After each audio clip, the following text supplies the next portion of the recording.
Bueno, pues de paraísos fiscales vamos a hablar, aunque en realidad Panamá, el país del que habla todo el mundo en las próximas horas, no tiene consideración de tal. Fue retirada esa calificación por el gobierno de Zapatero.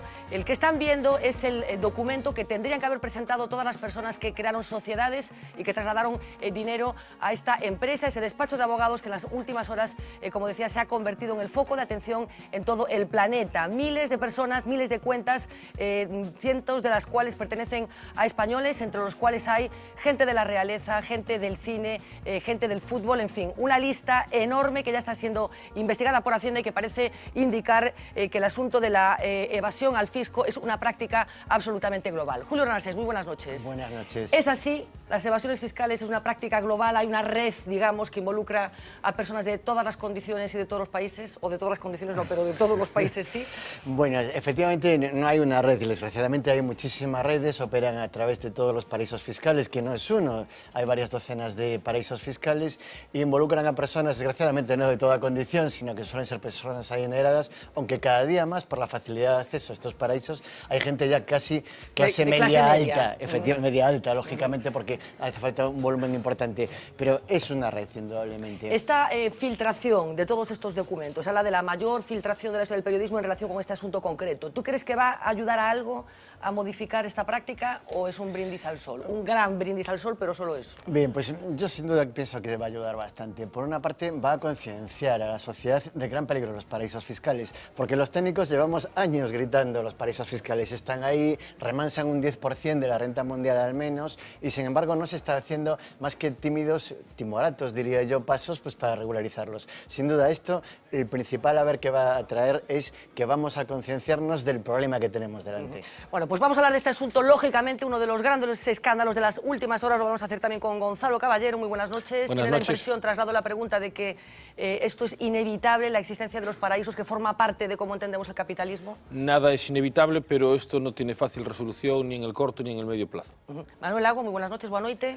Boa noite. Eu creo que é un enorme escándalo, unha vergüenza mundial. O problema está en que na lista, polo que se coñece, pues están os dirixentes políticos de máximo nivel. Claro, se o primeiro ministro de Islandia forma parte desto, ou a muller do eurodiputado, do comisario Díaz Cañete, forma parte deste negocio, se as autoridades que teñen que regular son copartícipes do fraude, pois claro que é difícil facelo.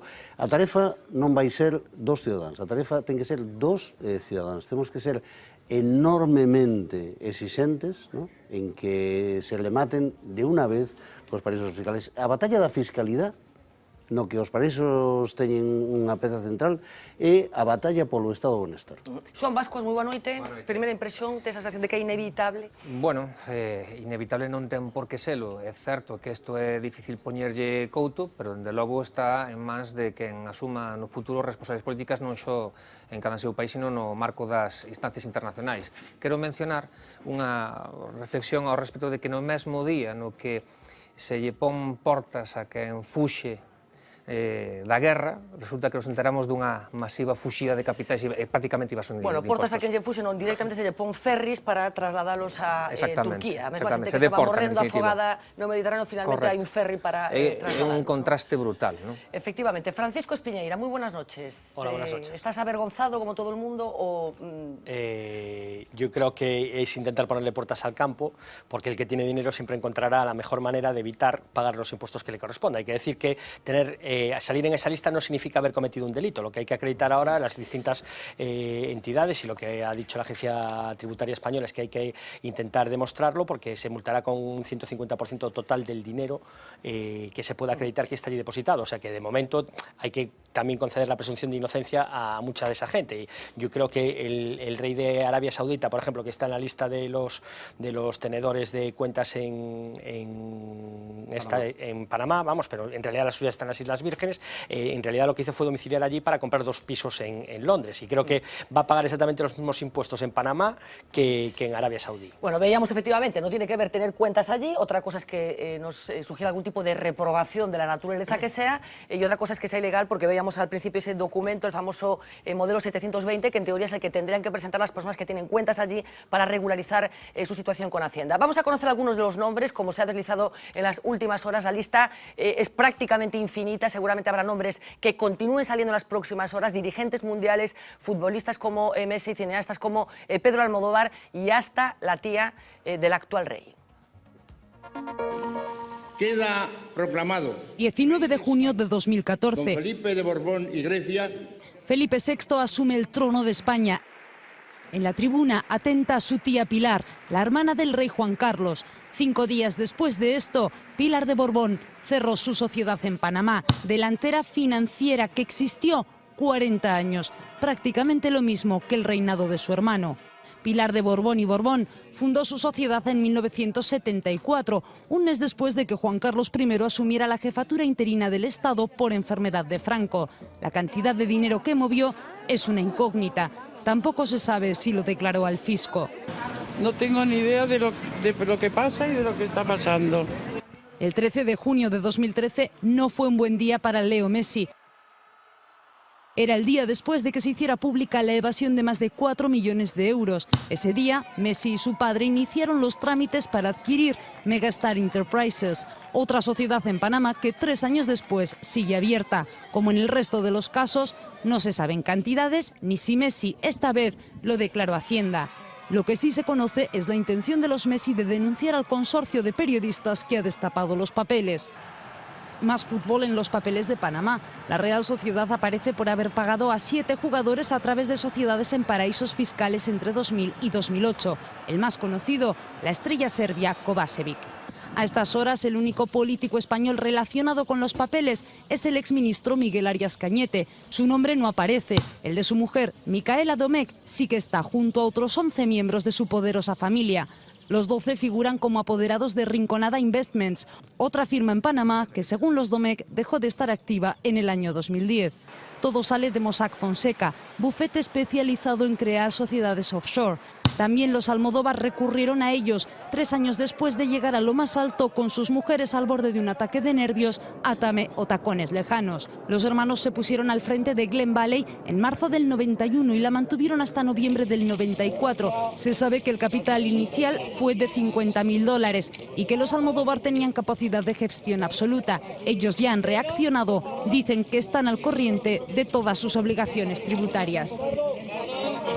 Bueno, Almodóvar además le coincide que está promocionando en estos momentos el estreno de su próxima película, con lo cual le ha coincidido justamente en un momento en el que él pretendía hablar de otras cosas diferentes a esta. Hay un comunicado de su hermano diciendo que fue una decisión particular que él tomó, fruto del asesoramiento de los asesores fiscales, que esto, Julio, es casi siempre el argumento que dan las personas que tienen este capital. Hay empresas aquí en España que se dedican a eso, a asesorar a la gente que tiene dinero sobre qué tienen que hacer con ese dinero para pagar menos impuestos. Desgraciadamente sí, siempre hay gente que aconseja, porque el empresario está pues a generar beneficio en su actividad e incluso el delincuente está pues a delinquir. Luego siempre hay una serie de personas expertas en el ámbito financiero que aconsejan, casi siempre sabiendo perfectamente del origen ilícito o de la defraudación cometida por sus clientes, y aconsejan cómo llevarse de una forma pues oculta el dinero a otras jurisdicciones pues para que no sea descubierto. Incluso aconsejan directamente invertir desde esas jurisdicciones porque así se evitarán de declarar los beneficios. ¿Es fácil crear una empresa de estas características, esto que se llama una sociedad offshore? Desgraciadamente cada vez es más fácil. Antiguamente había que recurrir al pesado procedimiento de cogerse un coche e irse pues a Gibraltar, irse pues a otro país. Sin embargo, hoy pues con la proliferación del internet pues se puede hacer hasta por correo electrónico. Inclusive hay países, como es el caso de Panamá, que tal vez sea el país pues que ha facilitado más la defraudación, que no exige más que una fotocopia del pasaporte y una acreditación de donde está domiciliada la persona pues para constituir una sociedad a nombre de un no residente. No hay ningún problema. Porque estamos hablando de sociedades que no tienen actividad empresarial.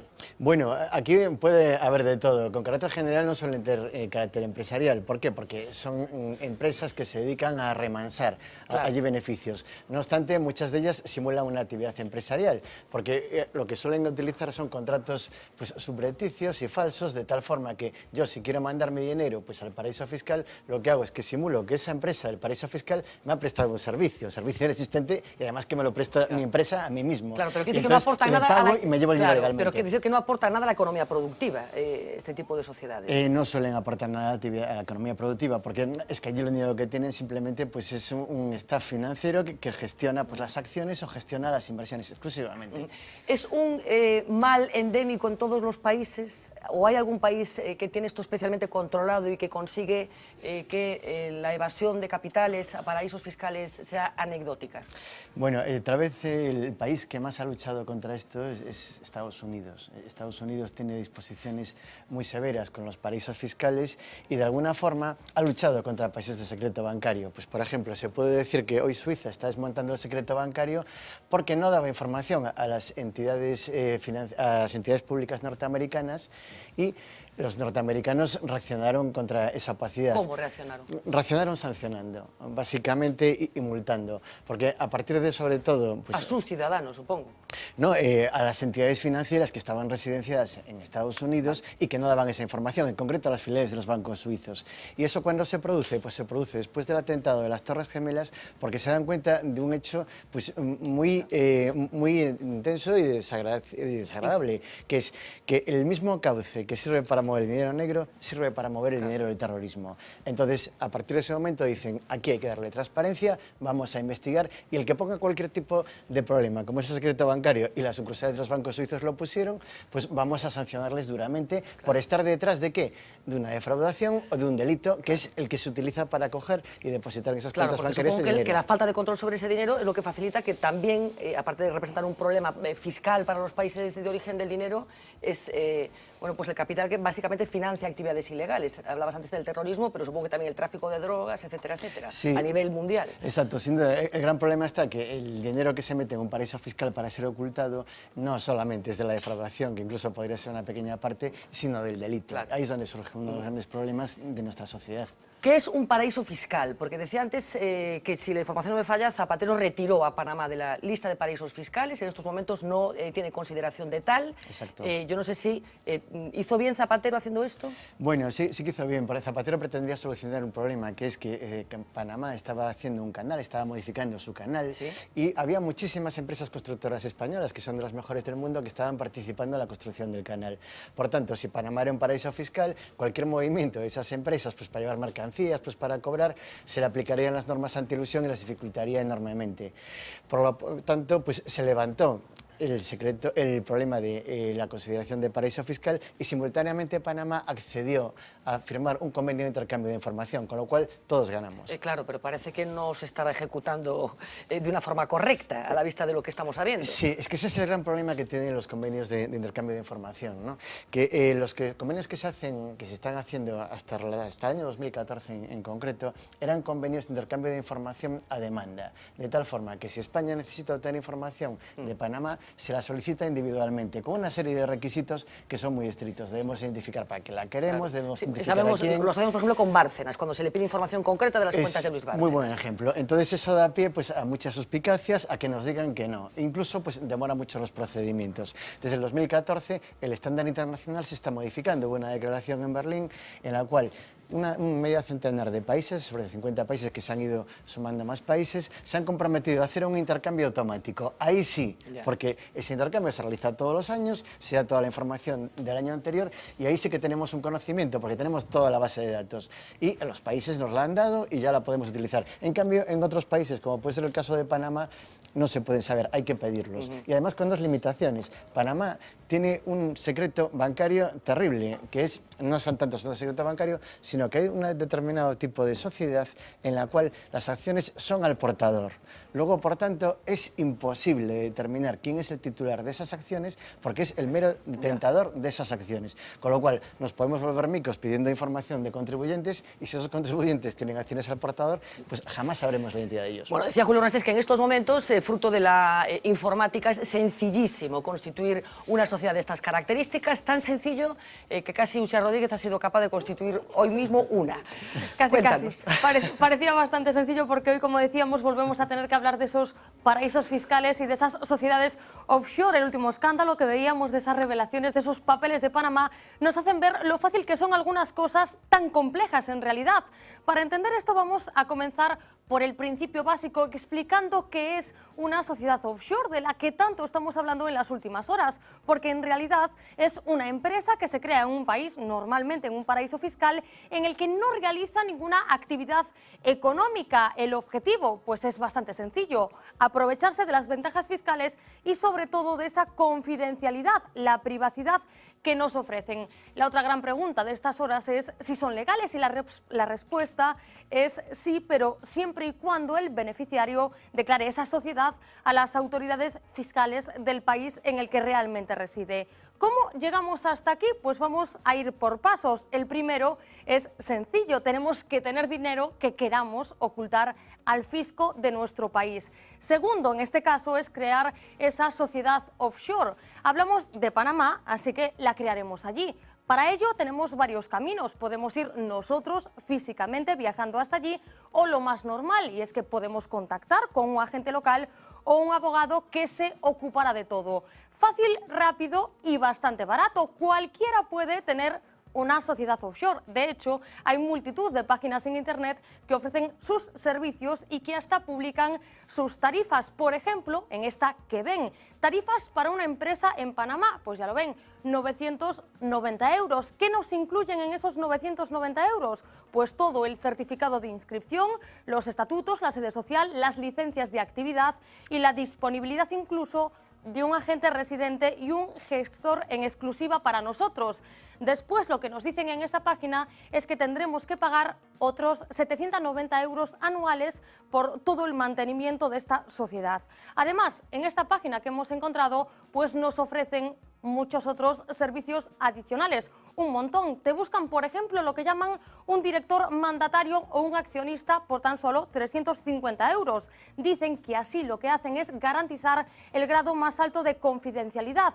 Es el nombre de esa persona, de ese representante que nos buscan, el que aparecerá en todos los documentos. Seguimos porque, por ejemplo, por 450 euros lo que nos hacen es crear una oficina virtual estándar. También nos ofrecen una premium. Lo que nos permite esto es dar una dirección de oficina real en Ginebra o en Londres para recibir allí nuestro correo ordinario. Hasta tenemos la opción de crear el logotipo de nuestra sociedad. La apertura de cuentas bancarias también tienen precio. Por ejemplo, en esta página, la de Beliche nos vale 360 euros, o crear una cuenta en Singapur unos 1.700. También nos ofrecen en esta página web una tarjeta de débito anónima, sin nombre, con la que nosotros podremos retirar hasta 20.000 euros al mes. ¿Qué documentos necesitamos para hacerlo? Pues es bastante sencillo. Simplemente una copia compulsada del pasaporte o del DNI y un justificante del domicilio actual con menos de 3 meses de antigüedad. Así nos dicen que en 3 o 4 días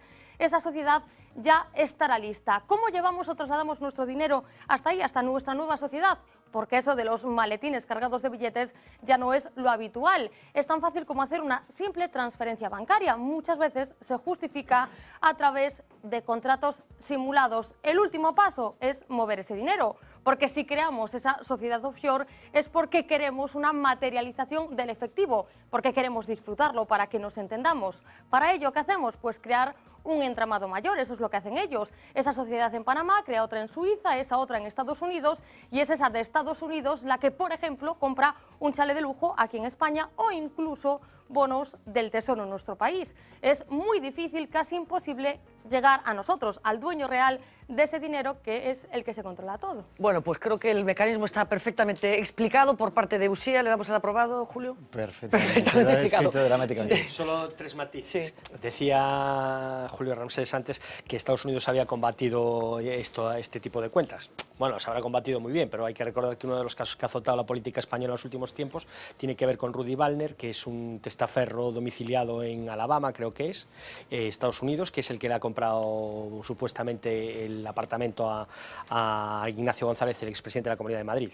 Que hablaba antes de qué tipo de perfil de gente la utilizaba. Las cuentas estas, pues entre los nombres que han ido apareciendo a lo largo del día de hoy, figura un señor honrado de toda la vida, que es Paco Correa, por todos conocidos del tema de la Gürtel, y hablábamos del tema de los paraísos fiscales. No hace falta ir tan lejos, o sea, Panamá lo hace muy bien. Lo hace muy bien. Sí, lo hace muy bien, son muy profesionales. Ya ves sobre todo tiene un clima estupendo, si tienes que hacer alguna gestión. No, y hay muchos expolíticos gallegos de hace 5, 6, 7 años que están viajando bastante allí también, ¿no? Quiero decir, me imagino que será para ver el canal, pero eso es por otra cuestión. Pero aquí en el canal precisamente de La Mancha tenemos la isla de Guernsey, muy famosa también por ser donde estaban domiciliadas cuentas de algunos empresarios muy conocidos españoles y entre otros de la familia Pujol, Gibraltar. Hay algunos otros territorios también liberados dentro de la Unión Europea que también tienen ese tipo de perfil. O sea, que Panamá, que lo que pasa es que ha salido esta lista, como antes salió, como antes salió la Falciani, como antes salió muchas otras, pero es que esto no tiene ninguno, o sea, no hay ninguna novedad que digas, han sofisticado el método, han aparecido, es opaco, ¿no?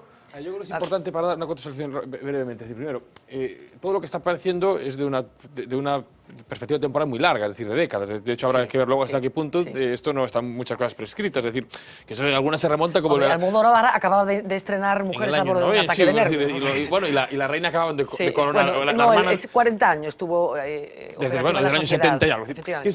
Ahora, hay más razones. Es decir, claro, montar esto de la sociedad, tampoco hay que echarse las manos a la cabeza porque haya un entramado de sociedades en el mundo. Es decir, esto es algo que ha ocurrido desde el capitalismo desde siempre. El problema es, porque tal como, es decir, esto que nos ha contado muy bien Uxía, puede ocurrir para otro tipo de sociedades, para otro tipo de cuestiones legales, de montar sociedades y demás. El problema es la peculiaridad del centro offshore, ¿no? Es decir, la cuestión fundamental de que tiene una cuestión de fiscalidad distinta, pero más allá otro tipo de problemáticas, porque hay otras más graves aún. Es decir, detrás de esta lista, no solamente, es decir, aquí hay distintos, es decir, hay que ver el origen de los fondos.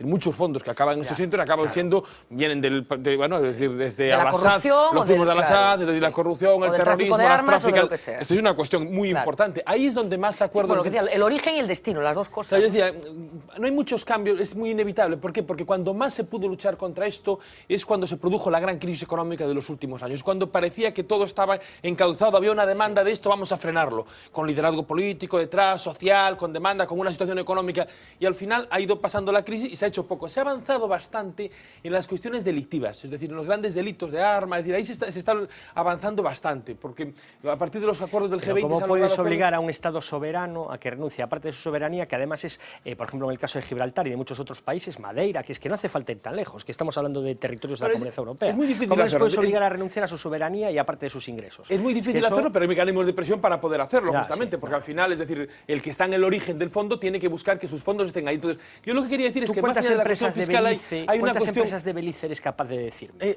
¿A qué se dedican? Está claro, pero... Pero es que yo creo que estés enfocándome del tema. Simplemente quería decir que, más allá de la cuestión fiscal, está en primer lugar la cuestión del origen de los fondos, que puede ser un origen vinculado al terrorismo, al tráfico de armas... A la corrupción. En segundo lugar, simplemente sin que tenga que evitar el blanqueo de capitales, que no tiene que ir vinculado directamente a la cuestión fiscal. Es decir, puede ser que incluso con un origen no tan delictivo, que simplemente quiera meterse un dinero que en otros países no aparece. Después hay un grado mayor que es la evasión de capitales, que normalmente va vinculada a la evasión fiscal, pero que tiene otros componentes de escapar con el capital, no solamente por motivos fiscales. Y luego la evasión fiscal, que es casi de todas estas la menos indecente, con todo lo indecente e impúdica que tiene. Pero quiero decir, bueno, es distinto llevarte el dinero para escapar de Hacienda, a que además de que no estoy santificando, es decir, pero aparte de querer escaparte, es distinto si has matado a una población para quitarle el dinero en una guerra cruenta. Entonces, estos son todo un tipo de cuestiones muy complejas. Y a partir de ahí yo decía, esto es muy inevitable. No es inevitable, pero esto es muy complicado. Y hemos dejado el momento en el cual esto parecía que se iba a solucionar, y ahora, a pesar de que esto va a ser mediáticamente muy llamativo durante unos meses o durante años, y va a ir sacando más información y van a ir explotando, las fuerzas políticas económicas de ámbito internacional, esto es al final unos mercados que son globales y un orden político que no ha tenido esa globalidad, y es muy difícil de atajar, coincidiendo en que hay que hacerlo como sea y que hay que luchar por enseguida, pero espera, Manuel, es que Manuel. Vamos a ver, eu creo que o que está sucedendo onde fai 15, 20 anos no mundo é unha deserción fiscal do gran capital. As empresas multinacionais e os grandes patrimonios decidiron non pagar impostos.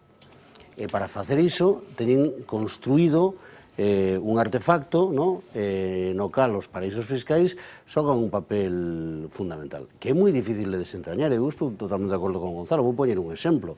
O último escándalo fiscal é o de Luxemburgo, as 300 grandes corporacións mundiais que pactaron pagar un 1% no imposto de sociedades e o pactaron con Juncker, cando era primeiro ministro de Luxemburgo. E agora é o presidente da Comisión Europea. Por lo tanto, Juncker non vai protagonizar unha batalla real contra algo que él mesmo contribuí a organizar. Esta deserción fiscal ten moitos elementos. Eu escribí un artigo na Voz que quero recordarlo aquí. Efectivamente, que foi un artigo...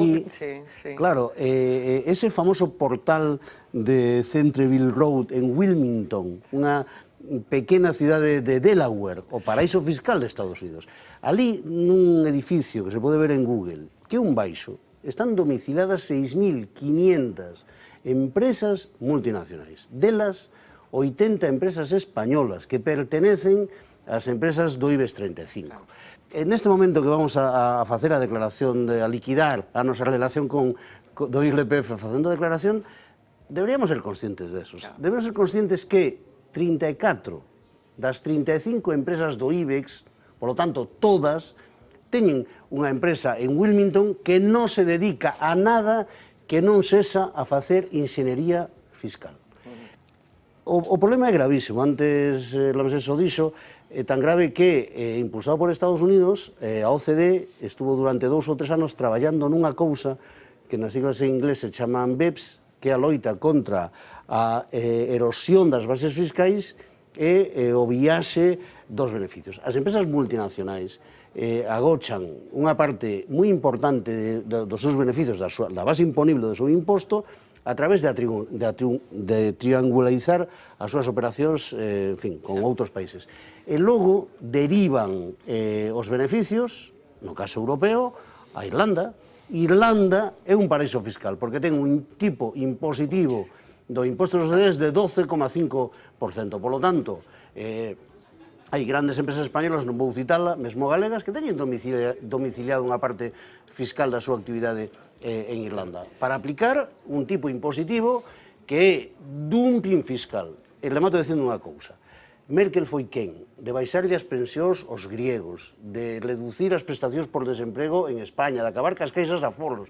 Foi capaz de todo eso, pero non foi capaz de que subiran os irlandeses o tipo impositivo do imposto de sociedades. Claro. Porque es lo que les genera sus ingresos. Espera, que hablaba Julio del enfoque. Bueno, vamos a ver, casi comentando esto, esperemos que los contribuyentes españoles no tengan en cuenta a la hora de hacer su declaración lo que está ocurriendo ahora, porque si no esto va a ser una consecuencia más inmediata, claro, esta campaña, voy a pagar yo impuestos, ¿no? Que sí que va a ser una consecuencia porque esto desmotiva a la hora de presentar las declaraciones de la renta, ¿no? Yo creo que hay una falta de enfoque en la medida de que esto no es un problema de la soberanía de estos países, sino de los efectos que tienen las medidas de esos países en España. Lo que aquí pretendemos hacer es difícil, pero también es difícil hacer encaje de camariñas, si bien que lo hacen las paliqueiras, ¿no? Es una cosa que se puede hacer y eliminarlo no lo vamos a poder eliminar, pero sí lo vamos a poder reducir. Es como la corrupción. ¿Se puede eliminar la corrupción? No, siempre la va a haber. Ahora bien, la podemos reducir a extremos impensables. Y se puede hacer mediante el intercambio automático de información que se comenzó a hacer en el 2014, generalizándolo y llamar paraíso fiscal a todo aquel que no quiera hacer un intercambio automático de información, y por la otra consecuencia, que es el control bancario de todas las transferencias bancarias, que se controlen, y las entidades financieras que no nos dan información, porque las entidades financieras de los paraísos fiscales son las que están en Occidente, en España, en Europa y en Estados Unidos, son las que tienen que hacer. Y por otra parte, también lo decía Manolo, creo que hay una nula voluntad para coger y dar pasos decididos. Y la nula voluntad ahora lo vemos perfectamente. Si hay 74 grandes políticos, hay presidentes, primeros ministros de países, de Argentina, de Islandia, de Arabia Saudita, de más lugares en los cuales esas personas tienen estos subterfugios, con lo cual, ¿cómo voy a coger y yo reprimir lo que me está permitiendo a mí pues obtener unos pingües beneficios? Lo que me está permitiendo a mí seguir siendo corrupto en la medida que yo cojo y resulta que puedo dar contratos a una sociedad offshore que me los estoy dando a mí, pero nadie lo sabe. Es decir, que creo que falta voluntad. A ver, Joan. Bueno, primero, así de desguello, mencionar que o labor da prensa en esta cuestión pues merece todo, bueno, ser destacado precisamente porque é un ámbito no que últimamente non se distinguía moito o cuarto poder, non? E sería bo tamén significalo. Falabas ti con toda sensatez de que como se vai involucrar a hora de intentar coartar a soberanía duns territorios que efectivamente actúan desta maneira, pero é que teñen repercusión sobre a soberanía dos territorios e consecuentemente isto 150% de multa de lo que le piden, claro, no, correcto, que no haya prescrito. Desenvolvo o razonamento e o ligo ademais coa explicación que deu Uxía. Aquí falábase de que cada vez que se opera desta maneira hai que comunicarlo ao fisco, pero a primeira condición que explicaba ela para que se dé unha entidade que participe en un paraíso fiscal como este é ter a vontade de ocultar unha cantidad de cartos, consecuentemente xa non casa. Eu creo que sí se debería actuar, ademais, desde a óptica de que atenta contra a soberanía de outros estados, outras nacións. Se o fixo Estados Unidos, evidentemente o fixo en virtude da súa seguridade nacional. Pero es que non é cierto que lo haya hecho Estados Unidos, es que Delaware te lo acaba de contar eu que vou Manolo. Porque había operadores prácticamente de orixe árabe que actuaban en Suiza y Estados Unidos en virtud de su seguridad nacional, non por motivacións económicas. Esto es mucho más sencillo que todo esto. Tú lo que haces es compras una empresa allí, sí, pero es que no, es que estáis planteando un imposible. Tú lo que estás comprando, te lo acabo de explicar yo creo que muy bien, Julio, perfectamente. Tú compras una acción al portador que nadie sabe si la has comprado tú o un marciano. Es decir, es un papelito allí, que es un papel absolutamente oculto, que te dan una tarjeta black de verdad, porque creo que además es de color negro, lo tengo entendido, yo no las he visto, pero me han contado que hay alguna que es de color negro y que es una auténtica tarjeta black, es decir, tú puedes quitar esa cantidad de dinero a la que hablaba Uxía, que decía 20.000 euros, las hay de más, depende del dinero que tengas allí movilizado, y no existe, eso es imposible de detectar, porque esa transferencia la hace una sociedad de las Islas Vírgenes con una de la isla de Guam, con otra de no sé dónde. Sí, eso, es imposible de detectar. Eso quedou perfectamente explicado por Uxía, fixo unha explicación clarísima. Pero eso non ten por que obstar a que instrumentos que están utilizados para delinquir xan limitados, cando menos. Eu creo que eso sí pode haber un marco internacional para facelo. Eu non vou dicir, e remato, non vou dicir que isto sexa imposible atallalo, ou que sexa posible resolverlo de forma inmediata. E por último, o que sí quero engadir, o que me preocupa todo isto, que é unha cuestión que ainda non mencionamos, pero que supoño que falaremos, é que alimenta o binomio entre política e corrupción a todos os niveis. Eu sí espero que teña algún efecto, e polo menos en Islandia a día de hoxe parece que pode telo, que xa movilizacións pedindo a dimisión do primeiro ministro islandés. Efectivamente, un país no que enseguida se convocou unha moción de censura contra o primeiro ministro. Deixa un momentiño, a la vuelta te escucho a ti enseguida, pero estamos hablando en este caso de un despacho concreto con un nombre, Mossack Fonseca, el nombre de moda en las últimas horas, ese apellido, ese segundo apellido de Fonseca, algún recuerdo nos trae, habrá que investigar en el árbol genealógico de este hombre, sobre el cual ha investigado nuestra compañera Mila Méndez. Mossack Fonseca empezó como un pequeño despacho en Panamá en 1977. Ha conseguido crear una red de 48 oficinas en los 5 continentes, como presume en su web. Está presente en unos 40 países, la mayoría paraísos fiscales. Los papeles filtrados estaban en su base de datos. Este bufete de abogados se anuncia como un especialista en gestión patrimonial, fiscal, estructuras internacionales y derecho comercial. Según uno de los fiscales responsables del caso Petrobras, es una gran lavadora de dinero. Ha creado unas 113.000 sociedades. Un dato, la mitad, están en las Islas Vírgenes Británicas, un paraíso fiscal. Según la investigación, Mossack Fonseca ofrece información a sus clientes, diseña entramados empresariales y también se encarga de crear directamente las compañías opacas, conocidas también como offshore. Uno de sus fundadores es un personaje muy conocido en Panamá. De joven quiso ser cura y trabajó para la ONU, pero finalmente le tiraron más los negocios. Ramón Fonseca Mora, además de formarse como abogado y economista en la prestigiosa London School of Economics, es un escritor de renombre en el país, premiado y también bestseller. Él, precisamente, hasta hace unos días, era uno de los hombres fuertes del gobierno panameño. Pidió un tiempo para dedicarse a su defensa. En otro caso no menos mediático, Petrobras. Estas son sus últimas publicaciones en Twitter. Si has robado, cometido fraude o corrupción, está duro que en el siglo XXI puedas esconder tus riquezas mal habidas. La codicia, uno de los pecados capitales. Jürgen Mossack es la otra pata de la compañía. Lo más llamativo de la biografía de este abogado panameño, hijo de alemanes, es la historia de su padre. Era nazi y tras la Segunda Guerra Mundial se ofreció para trabajar como espía a Estados Unidos. La CIA lo reclutó para espiar el régimen cubano. Pues esta es una pincelada sobre el perfil de estas dos personas que lideran un despacho bueno, que supongo que es similar a muchos otros que hay salpicados por todo el mundo, Gonzalo. Tampoco tenemos que querer ahora ser unos cándidos y estar descubriendo la pólvora. Es decir, esto sabemos que ahora existe mucho más, como decía Manolo, es decir, esto se ha intensificado, pero esto ha existido desde la historia del capitalismo, en la ingeniería financiera, la ingeniería fiscal. Hay cosas llamativas, lo que apuntaba de Juncker, claro, hay cosas muy llamativas. Pero claro. Lo que estoy diciendo es que el que haya... Los 300 mayores conglomerados del mundo quieren, o sea, van a pagar ese dinero en Luxemburgo o en Guadalajara, México, en cualquier país del mundo donde quieran ir a pagar los 300 mayores consorcios económicos del mundo. ¿Alguien tiene alguna duda de que no lo van a hacer? Bueno, pues decía, no seamos cándidos, decía Gonzalo. Estoy de acuerdo con lo que dice Julio, es decir, que el capital intente evadirlo no quiere decir que haya un esfuerzo político y fiscal de intentar paliar los efectos que esto tenga de negativo. Ahora, yo escuchaba ahora esta tarde en una tertulia de una radio a Carlos Rodríguez Brown, que es uno de los liberales de antonomasia. Claro, el discurso que hacía, y lo digo porque se oye aquí a Manolo, bueno, es normal, también yo no creo que hiciera nada con Carlos Rodríguez Brown, pero el argumento era terrible, porque lo que decía, luego porque decía, o sea, si todo el mundo quiere un representante, digamos, del liberalismo económico más o sea, tenía que estar bastos genuino, sí, bueno, más genuino, y lo que decía Carlos Rodríguez Brown era algo así como, bueno, si todo el mundo quiere competencia en todo, y la competencia es para que se sobreviva lo mejor, y los estados, ¿por qué no van a competir? Y si queremos que los estados compitan, también pueden competir en la fiscalidad. Era un argumento liberal llevado a la ultranza, ¿no? Porque en el fondo se está olvidando de que hay una serie de elementos de beneficios y costes en la cual tú puedes competir para llevarte ciertos beneficios, pero luego hay una serie de costes que tienes que asumir y que no estás pagando como contrapartida. Sí. Pero lo digo justamente porque sí es cierto que el dumping fiscal o la competencia fiscal es algo que existe. En Europa lo sabemos bien, el caso de Irlanda puede ser representativo. Yo creo que Irlanda, en todo caso, hay que ponerlo diferente de todos estos centros offshore, paraísos fiscales o refugios fiscales, como ellos quieren decir, en el sentido de que el control de cuentas y el nivel, digamos, de opacidad que existe en estos centros no tiene comparación con el que existe en el entorno de la Unión Europea.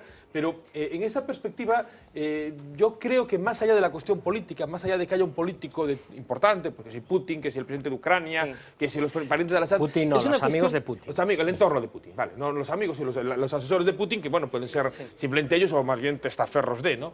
Pero lo que queremos decir es que en esa línea de entender la dimensión del problema, yo no tengo la impresión de que la cuestión clave sea que haya políticos en este entramado o en todos los entramados, sino que la cuestión es una lógica del capital por sí mismo, del poder económico que es mucho más fuerte que el poder político que pueda tener en un concreto un presidente u otro. Os veo completamente resignados a una parte de la mesa. Si yo tuviera pasta para poder pagarme la empresa en Panamá, ¿qué? Intentaría hacerlo también.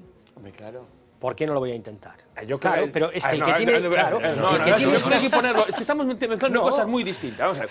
Que alguien monte una empresa en Panamá, legal, y luego la regule en España y pague en España, no tiene ningún problema. Es decir, la ingeniería, el regulador, los interventores, los inspectores de INA tendrán que buscar mecanismos para, el legislador, diseñar reglas para que no se escape el capital y los que tienen que aplicarlas para que no se escape. Ahora bien, lo que no podemos entender es dar el discurso de que alguien tenga una... que puede ser legal, porque puedes montarla y aquí pagar los tributos, eso no hay ningún problema.